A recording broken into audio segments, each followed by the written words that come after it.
আচ্ছা, রথের মেলা দেখতে যাব আর জগন্নাথ দেবকে দেখতে যাব না, এটা কখনো হতে পারে? এই হলেন আমাদের জগন্নাথ দেব প্রভু। আর এটা হলো মন্দিরের বাইরের দৃশ্যটা।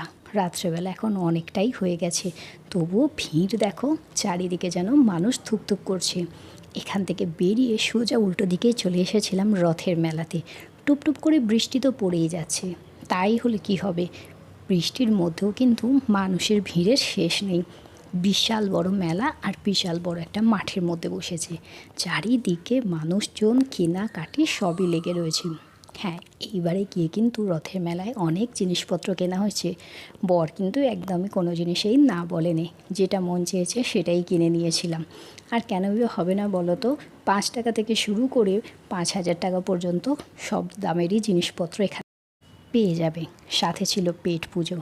আর তোমরা কারা কারা রথের মেলা দেখলে তারা কমেন্ট করে প্লিজ জান।